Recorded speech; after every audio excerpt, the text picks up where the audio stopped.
าตุเฮาอ่อนเนี่ยการย่อยระบบอาหารการขับถ่ายมันก็ติดขัดติดขัดในร่างกายเฮาสมมติว่าเฮาบักขับถ่ายสัก2 วัน 3 วันเนี่ยมันอืดอัดมันอืดต้องป่องอืดกินยังบ่ไข้ลำเพราะมันบักขับออกนะกินข้าวก็บ่ลำกินน้ำก็บ่ไข้ลงเป็นต้นเหตุของโรคกระเพาะอาหารความกังวลก็จะเกิดขึ้นเดี๋ยวโรคแทรกเข้ามาแล้วบัดนี้โรคใหม่โรคโควิดสายพันธุ์ใหม่เนี่ยก็จะเข้ามาแล้วเนอญาติโยมทางเกาหลีใต้ทางหลายประเทศมันเกิดที่จากแอฟริกาก่อนแอฟริกาทวีปนั้นเป็นทวีปพี่น้องคนดำนะเปิ้นดำนะมันโซดโจดเข้ามาละตังลนเนี่ยนะชื่อมันนะเราก็ต้องเฝ้าระวังฟังข่าวการบ้านการเมืองฟังข่าวประชาสัมพันธ์ของหมู่บ้านฟังข่าวของทางอสม.ที่เปิ่นได้เฝ้าระวังรักษาพอกอยผู้คนชุมชนที่อยู่นี่ต้องระมัดระวังคือมีสติคอยควบคุมอยู่ตลอดเวลาวันนี้เป็นวันที่2 ธันวาวันพุธนี่เป็นวันที่3หลวงพ่อก็จะได้เดินทางไปร่วมถวายกันเทศน์ณที่วัดพระสิงห์จะออกจากวัดนี่ก็ประมาณสัก5 โมงครึ่งตี5 ครึ่งวันพุธนี่เขาก็ฟังเทปบรรยายฟังเทปธรรมะฟังเทปไปถึงที่เชียงใหม่ก็ใกล้9 โมงเพื่อจะเริ่มพิธี9 โมงครึ่งทำกันแรกก็จะขึ้นคือการทศพรการทศพรนี่เปิ้นก็ขอความร่วมมือมีจดหมายว่าขอให้เจ้าคณะอำเภอฝางวัดพระบาทอุดมเนี่ยเป็นประธานนะไม่ใช่เก้านะญาติโยมนะเป็นประธานเก้านี่มันเจ็บมันปวดเป็นประธานร่วมกับศรัทธาญาติโยมพี่น้องเจ้าอำเภอฝาง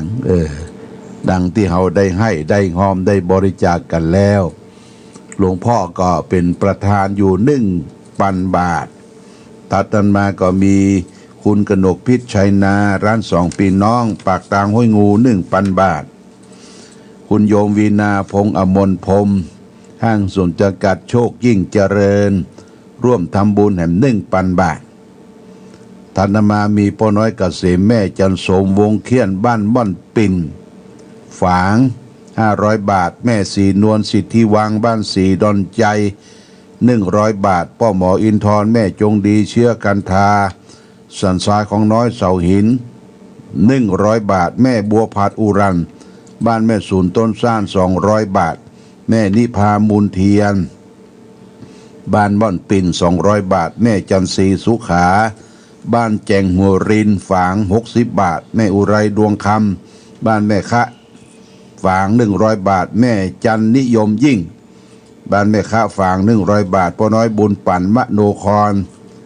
แม่สายรุ้งพิกุลบ้านเสาหิน200 บาทแม่อุ่นเมละพรวงเมธาส่วนดอก100 บาทแม่จันนิยมยิ่ง100 บาทแม่พิน50 บาทแม่จันทวี50 บาทแม่เพน50 บาทแม่ละเอียดงดงาม100 บาทแม่หมอยุพินขันทองประบงเวียง100 บาทแม่แก้วพากุลวีทะ50 บาทแล้วก็แม่อำพันธ์กองบุญ100 บาทแม่อุ้ยปิมปาคุณหมอสิพัฒน์กองบุญ200 บาท200ค่าไฟฟ้าค่ากันเทศ200 บาทและก็หอมค่าไฟฟ้าสถานีได้รับระเด้อแม่อุ้ยปิมปาคุณหมอสิพัฒน์กองบุญ300 บาทพ่อมาแม่เม็ดสมร่างเสาหิน200 บาทแม่สุพันนีกุลวีทะ50 บาทนายเอกลักษณ์นางนิดานางนิพา50 บาท แม่ธัญรักษ์กาวี140 บาทแม่ขจรอู่ทองคำ100 บาทแม่โชนิพาทาเปง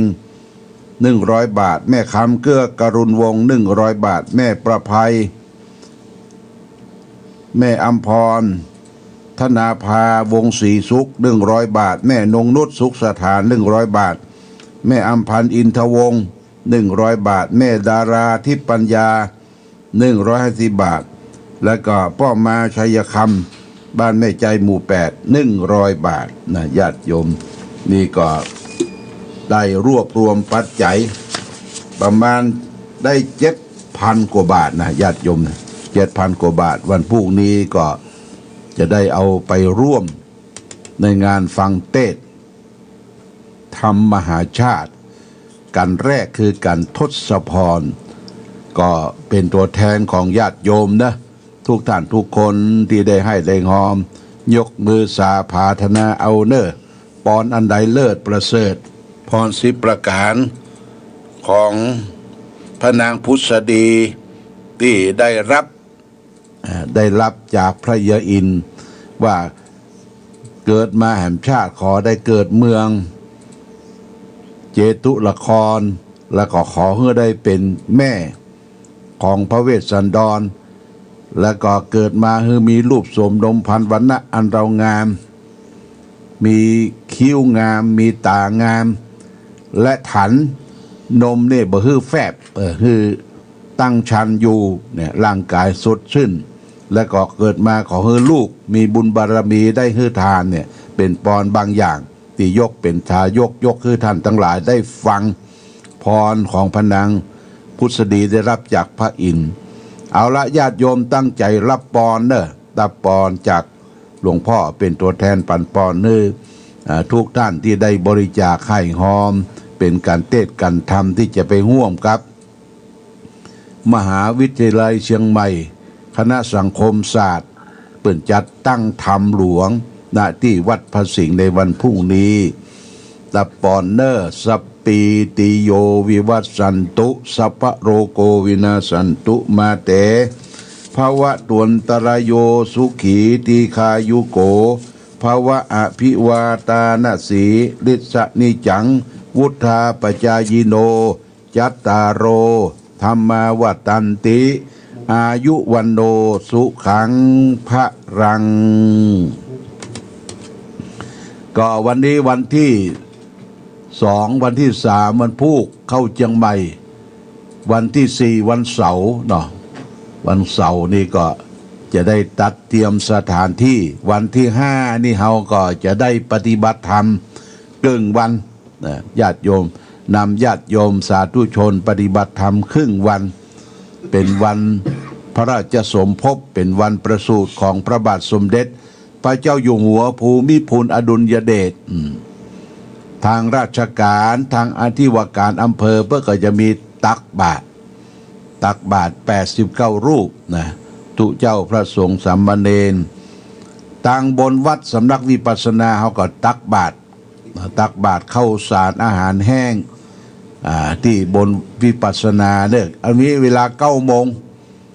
ที่หน้าว่าการอำเภอใน7 โมงญาติโยมพี่น้องปฏิบัติธรรมนุ่งขาวห่มขาวสะดวกก็มาที่บนสำนักวิปัสสนาน้ำบ่อสวาในช่วงที่เขาตักบาตรตั้งลุ่มในช่วงที่มาจุมกันหลวงพ่อก็จะได้ไปร่วมเจริญพุทธมนต์ณที่ว่าการอำเภอประมาณ9 โมงครึ่งก็เสร็จพิธีละจะได้ขึ้นมาร่วมกันปฏิบัติธรรมอุทิศถวายเป็นพระราชกุศลแด่พระบาทสมเด็จพระเจ้าอยู่หัวรัชกาลที่9ที่คล้ายวันประสูติวันพระราชสมภพของพระองค์วันที่5 ธันวามหาราชวันพ่อแห่งชาตินะญาติโยมนะวันพ่อแห่งชาติก็ต้องขออนุโมทนากับญาติโยมใครจะมาทำบุญตักบาตรก็เตรียมข้าวสารอาหารแห้งข้าวสารอาหารแห้งสำหรับข้าวสารนั้นมีความจำเป็นและสำคัญเราก็จะได้เก็บให้พระเนนได้ฉันได้กินกันเป็นข้าวสารที่เก็บไว้ได้เบินญาติโยมแต่ว่านี้ ก็คุณโยมวีนาพงพลพงอมรพรหมห้างจดโชคยิ่งเจริญก็รับปากว่าวันที่5นี้จะเอามาถวาย1กระสอบเป็นข้าวเจ้า1กระสอบวัดพระบาทอุดมนี่ต้องใจข้าวสารเนี่ยเดือน3กระสอบญาติโยม3กระสอบเป็นข้าวหุงพระเนนก็กำลังรุ่นกำลังใหญ่ขึ้นมากินข้าวเพื่อปดโตกินข้าวล้ำปุ๊บปั๊บอมญาติโยมนะแล้วก็จะต้องหาข้าวมาสำรองไว้สำรับกับข้าวนั้นก็เขาก็เอาเปาะข้าวบาทไปตั้งที่กาดตลาดประบงตลาดกลาง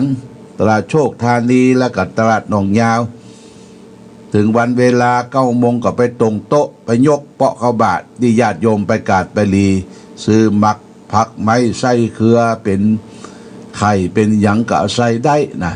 เปิ้นจะเขียนว่าโครงการอาหารกลางวันสามเณรวัดพระบาทอุดมน้ำบ่อสวาโรงเรียนเพราะว่าที่วัดพระบาทอุดมเขานี่มีโรงเรียนญาติโยมจะสังเกตว่าถ้าหลวงพ่อไปเทศน์ในงานศพที่ไหนเนี่ยเปิ้นก็จะได้ถวายเข้ามาเป็นกระสอบนะนอกนั้นก็จะเป็นผักไม้ไส้เครือใส่ซ่าใส่บุงมาเพราะว่าจะได้เอามาเลี้ยงพระเลี้ยงเนรนะข้าวสารนี่มันบบูดเลี้ยงพระเลี้ยงเนรได้เมินนี่ข้าวสาร15กระสอบนี่ได้รับบริจาคจากคุณสมชายสุวรรณหรือน้องนุ้ยนะก่อนพรรษาได้เชิญชวนพี่น้องชาวสวนส้มได้บริจาคไว้15กระสอบได้ครบ3 เดือนพอดีใกล้จะหมดเนี่ยโมทนาสาธุมาในโอกาสดีตัววันนี้ต้องขออนุโมทนากับเจ้าภาพสมทบในการสร้างเจดีย์ที่วัดพระบาทอุดมกำลังบูรณะถ้าบูรณะแล้วก็จะได้เตปวนทาสีเตปวนลงเรื่อยๆก็มีนางสาวอดีผ่านคุณสายใจหันตระกูลมานางสาวมนัญชยาวรรณปันบ้านแม่อายบริจาคดินกี400 บาทแม่พรอินพิชัยบ้านแม่ถลบบริจาคดินกี100 บาทนายอิงตินายซิปบ้านดองพนังบริจาคดินกี50 บาทแม่วัชรีเชี่ยวนพรัตน์บ้านป่าบงบริจาคดินกี100 บาทเด็กหญิงพลอยทรายมงคลเทพบ้านหนองตุ่มบริจาคดินกี100 บาทนางสายใจหันตระกูลบ้านหนองตุ่มบริจาคดินกี1,000 บาทและต้นผ้าป่าสมทบของพระเจ้าฝางพระนางสามผิวที่ตั้งต้นไว้ที่นบสวารวมได้ 3,500 บาทรวมรับทั้งหมดต้นที่บริจาคให้หอมได้ 5,250 บาทได้นำไปฝากไว้ที่ธนาคารเรียบร้อยแล้วญาติโยมนะเรียบแล้วคำโดยวัตถุมงคลที่ได้บริจาคต่างๆโมทนาสาธุกับทุกท่านทุกคนมาณโอกาสนี้และส่วนนี้ก็ต้องขออนุโมทนากับญาติโยมที่ได้บริจาคให้หอมในการไปสร้างพระธาตุสีสองเมืองระหว่างการต่อเขตเชียงรายเชียงใหม่ที่ดอยสะเก็ดดอยสะเก็ดก็จะอ่านเฉพาะที่วันที่15มาเนาะมีพ่อมีที่ปัญญาอุทิศให้พ่อตาแม่ดี200 บาทพ่อมีที่ปัญญาถวายไว้ปะหน้า500 บาทพ่อมีที่ปัญญาอุทิศให้แม่ทาที่ปัญญา100 บาทนางสาสวัสดิ์ทาเหล็กบ้านป่าแดดบ้านตำบลบ้านหลวง500 บาทนางรุ่งนภาทาเหล็กบ้านป่าแดดบ้านหลวง100 บาทแม่ชีวันธนีอิมรัตนรักษ์สำนักวิปัสสนา100 บาทพ่อนำอินแม่โอมหาชัยหมู่15แม่อาย1,000 บาทแม่เอ้ยสายพึ่งบ้านหมู่16สันทราย50 บาทแม่จันติดปองพักดีบ้านสันทราย100 บาทแล้วก็พ่ออ้ายหลวงพ่ออ้ายแม่มูลอาภาบ้านปัญจะ100 บาทแล้วก็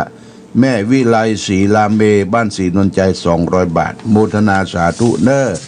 อันนี้วันที่11หลวงพ่อจะไปเพิ่นจะบรรจุหัวใจในวันที่12แต่หลวงพ่อจะไปห่วมเปิ้นเอาไปมอบเอาหัวใจเอาสตางค์ ไปมอบเพื่อเปิดวันที่11แล้วสำหรับคณะของแม่จงดีก็จะไปวันที่9เนาะวันที่เปิ้นจะร่วม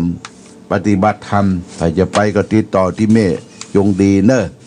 ถ้าหลวงพ่อนั่นก็ไปเองมาเองนะไปหมายก็ว่าไม่ได้รบกวนไผแล้วก็ไผก็บ่ต้องติดตามไปตัวเพราะว่ามันกลัวโควิดเฮาปาเปิ้นไปเดี๋ยวไปติดโรคที่อย่างก็ลำบากญาติโยมนะจะเป็นตัวแทนได้นำหัวใจได้นำปัจจัยไปร่วมกินร่วมทานที่พระธาตุสีสองเมืองไม่ใช่วัดเนอะญาติโยมนั้นเป็นการต่อเขตบนดอยนางแก้วดอยนางแก้วแต่ก่อนนี่คนกายไปกายมาจังเอา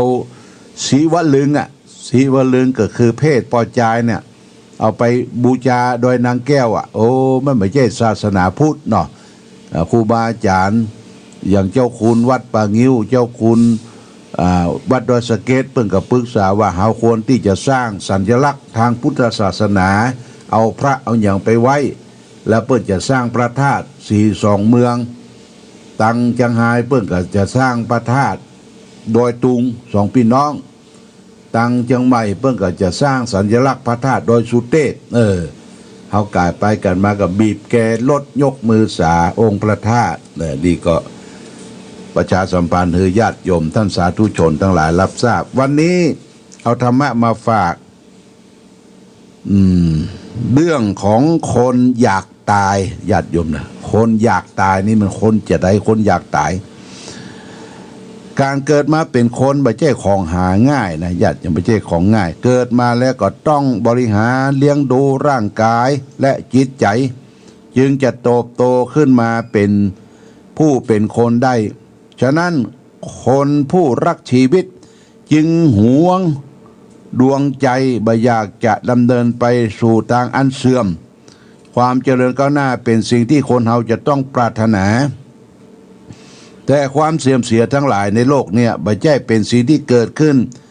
อย่างปุ๊บปั๊บฉับพลันแต่มันเกิดขึ้นทีละน้อยสะสมไปเรื่อยๆลุกลามใหญ่โตจนเกินแก้ไขประสบกับโอกาสเหมาะที่คนเฮามักจะเผลอตัวเผลอใจบ่ได้ระวังเรื่องเล็กๆน้อยๆมัวไปหวาดกลัวในความเสียหายที่ใหญ่โตซึ่งเกิดขึ้นได้ยากและความหายนะเล็กๆน้อยๆความเสื่อมเล็กๆน้อยๆเนี่ยก็ค่อยบ่มีใครที่จะป้องกันถึงจะมีการคิดป้องกันก็มีไอ้ยังพ่องคนเฮาก็มองไปไกลจนกว่าประมาณของตนเองบ่ได้คิดแก้ไขแต่เพียงไปเหตุเช่นเป็นหวัดเป็นไข้ไอแคกก็พยายามรับประทานแก้โรคนั้นการโรคหายแล้วก็ลืมตัวละบ่สนใจในการรักษาสุขภาพอนามัยของตนเองบางกี่วันโรคนั้นก็ปิกขึ้นมาแหมเพราะเป็นลักสูบบุหรี่ลูกลักสูบบุหรี่ลักกินนั่นกินนี่เนี่ยมันเกิดขึ้นในที่สุดก็เกินกำลังของแพทย์ที่จะรักษา